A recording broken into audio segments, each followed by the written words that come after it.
Hey, this is going to be my second Bible talk, so this is going to be really cool. Today's Bible talks is going to be about 2 Chronicles chapter 7 verses 11 through, I guess through 15. I might go a little bit more down there, but I'd say about to 15. And the reason why I'm doing like a lot of the Old Testament with this Bible talk stuff is because that's where I'm at right now. It's where I'm reading is the Old Testament. I've already done the New Testament, and I kind of rushed through it, so I'm going to go back through there, and then I'll do more Bible talks about that. But right now, I'm just kind of in the Old Testament. So, 2 Chronicles chapter 7, verse 11, and then we'll just go from there, and we'll find out where we end up. How about that? All right. This is based on the Lord's response to Solomon. Because for those who don't know, Second Chronicles, or Chronicles basically, is the politically correct version of 1 Samuel through 2 Kings, pretty much. It just kind of highlights the good stuff that happened, in a way. I don't know how to really explain it, but basically it's like a repeat. It kind of a repeat of history, but to show them, this is what happened, with David and Solomon. This is what they did. It also shows their whole ancestry from like over 9,000 names in it. So it's a big book of repeating stuff, pretty much. But anyways, here's the Lord's response to Solomon after he had created the temple. He built the temple all through, I think at the first and second Chronicles, all the way through the sixth. Somewhere around there, between there, he built the temple. And right now, he just got done, at the beginning of chapter 7, he just prayed. He just got done praying.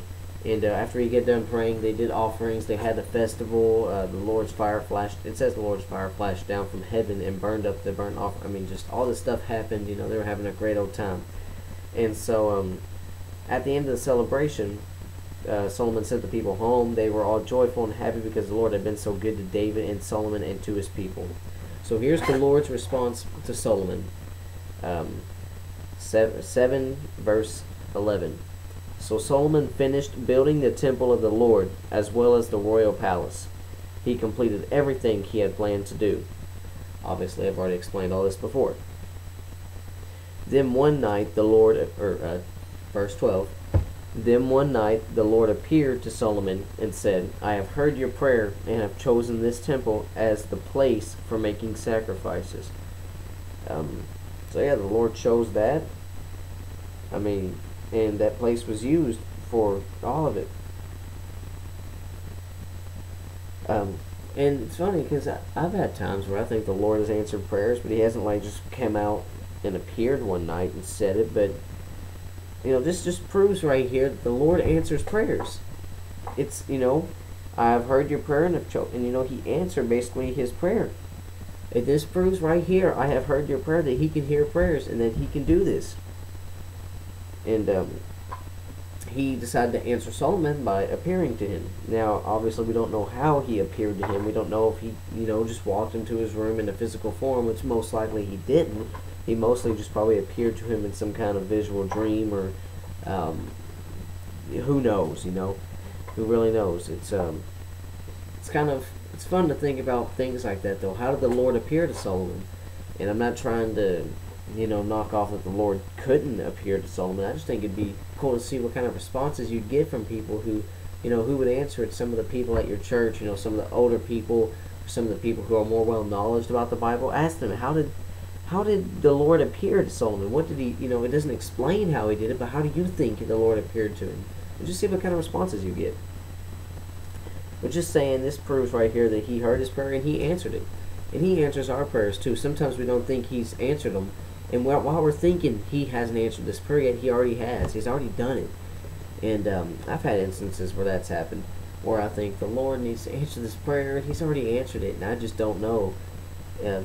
Just take for an instance, you apply for a job, and you pray to the Lord, come on Lord, I really want this job, I need this job. You pray, days, and you don't realize that you've already got an email on an account they're talking to you, trying to get a hold of you, and you don't know this, and you're praying a prayer that's already been answered. I've had that happen to me before. We just got to realize he answers them on his time, not ours, though, so don't try to rush him. Verse 13. At times I might shut up the heavens so that no rain falls, or I might command locusts to devour your crops, or I might send plagues among you. Okay, that's all that one. So here he says, at times I might shut up the heavens so that no rain. He's saying he might stop rain. He might command locusts to devour their crops, and he might send plagues among them. Now, why would he do this? A test of faith. This is the way he would test their faith back then. Now he's got tons of ways to test our faith. We've got, advertisements that pop up on the internet that test you. Why don't you sin? Why don't you, click on this site? Why don't you view some of this stuff? Why don't you do this? Why don't you do that? You got so much temptation here. And sometimes the Lord will tempt you. And the reason why, I'm not saying the Lord's going to tempt you to do evil, but He's going to put things in the way to make sure to humble you, to bring you down, or try to make you where you'll humble yourself. This is what we're getting to. I'm not trying to say the Lord will tempt you. The Lord wants to do wrong to you. But, for example, with Job, Satan, and the Lord told Satan, go ahead. Try to tempt him. Try to do whatever you can to bring him down, to bring him unfaithful to me. And, he did everything he could to Job. Just destroyed everything that was meaningful to Job physically, but still Job gave the Lord praise. And that was a huge test of faith, just like this. And we get tests of faith all the time in our lives. Whenever things would happen, we lose jobs, or, divorces happen, or you lose a girlfriend, or something happens that's really dramatic in your life. But who do you turn to, and who do you blame? Do you blame the Lord? Are you still faithful to the Lord? Do you still pray to the Lord? Do you still, because we get angry at times, and sometimes we feel like blaming the Lord because we know He's got control of everything, and He can control everything, but that's no reason to blame Him for stuff that happens, because He's given us free will to make decisions, and decisions have consequences, and He's in control of those consequences, but He's going to make sure those consequences are justified, basically. Man, that was real theological there. But yeah, so forget the whole the Lord tries to tempt you. No, but he'll let the devil tempt you, because he wants to test your faith. Will you go to the devil? Have you really turned from your sins like you've told me you have? Or will you go to the devil? Will you sin? Are you going to listen to that voice in your head? He's going to allow the devil to tempt you. He's not going to tempt you himself, but he's going to test you. He's going to test you to see how you will react. Yeah. 14. Verse 14. Then if my people who are called by my name will humble themselves and pray and seek my face and turn from their wicked ways, I will hear from heaven and will forgive their sins and heal their land. I love this. The reason why I love this is because this right here, this line, 2 Chronicles chapter 7, sorry, I was looking at chapter 7, verse 14. This displays how to get forgiveness from God. This is the sentence where God tells you how you can get forgiveness. I'll tell you how. It's 4 simple words. You ready? You ready? Humble, pray, seek, and turn. 4 simple words. Humble, pray, seek, and turn. Okay, and here's how it is.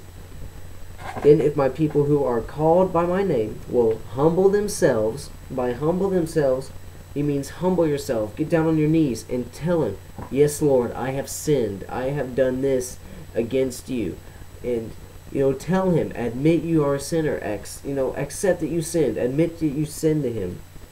Now pray is the next thing. Humble themselves and pray. Now pray for forgiveness.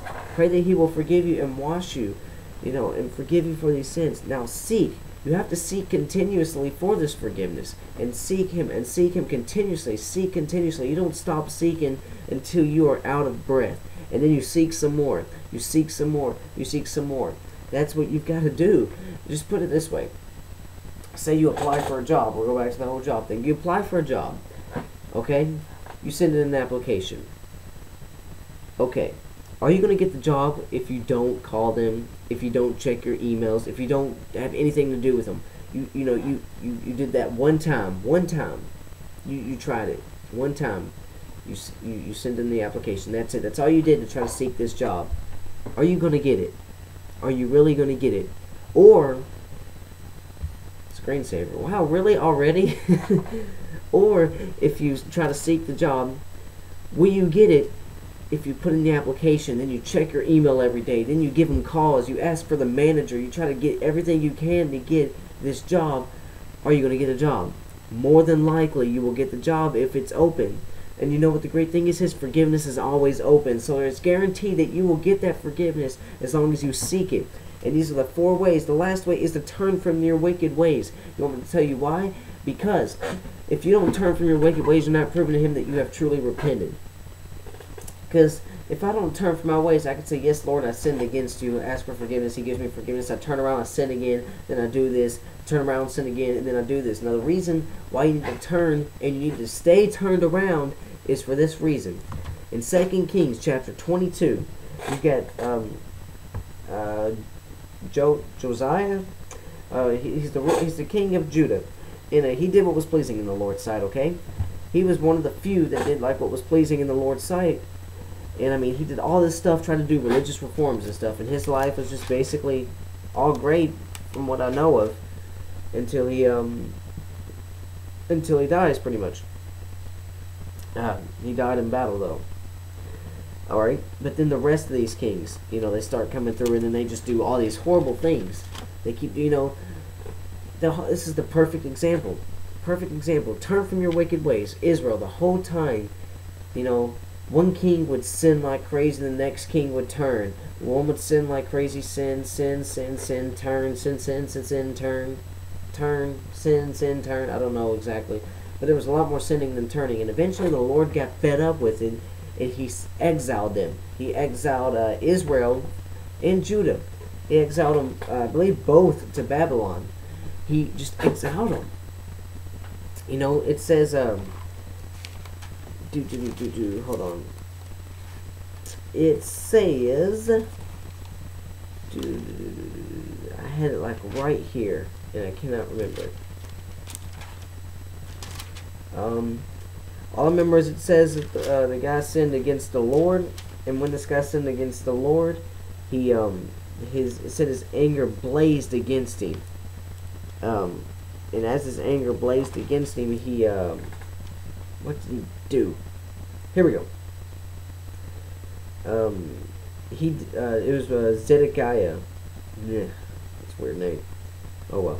But it says but Zedekiah did what was evil in the Lord's sight, just as Jehoiakim had done. So the Lord, in his anger, finally banished the people of Jerusalem and Judah from his presence and sent them into exile. That was 2 Kings 24, verse 19 and 20. But yeah, it's perfect example of why you have to turn from your wicked ways. You can't just keep going back and forth, back and forth, back and forth. It ain't gonna work. Don't do that. So you just gotta remember. You know, I think this is perfect right here. This was gonna be 2 Chronicles 7, 11 through 14. Just remember. Remember those 4 words. Out of all this, I knew there was something in here I needed to speak, and that was it. Humble, pray, seek, and turn. And the way I remember this is humble. Get down on your knees. Pray, seek. Where is he at? You know, where is the Lord at? Where do I go now? And then turn away. Turn to where the Lord is, and stay facing the cross. That's what this word is all about. That's what this Bible Talks is about. Humble, pray, seek, and turn. Just remember that. Remember that whenever someone asks you, how do I receive forgiveness from the Lord? That's what you tell them. That's what you tell them. First, you must humble yourself. You must admit your sin. And then you must pray for the forgiveness. And then you must seek Him. You must seek Him continuously. Seek that forgiveness. And then you must turn from it. And you know, the weird thing is, this all doesn't happen in order. No, you have to do this all at once. You know, you can't, ask for forgiveness, but keep doing your sin. No, that ain't going to work. You got to do this all at once. You got to humble yourself. You got to pray. You've got to seek, and you've got to turn from your sins at the same time. It's not a step order that you do. I'm going to do one each day. I'm going to humble myself the first day. No, it doesn't go like that. It's all at the same time. Just to let you know, and just to clear that up. So this is Bible Talks, 2 Chronicles, chapter 7, 11 through 14. I actually like this one. This one was a lot more better. I kind of prepared myself a little bit beforehand, kind of went through what I might say, and that's where I got kind of the examples from and was able to give more of a biblical reference and not sound too idiotic about the things I was talking about. So yeah, I enjoyed this. I hope you enjoyed this too. There's going to be a lot more of these to come.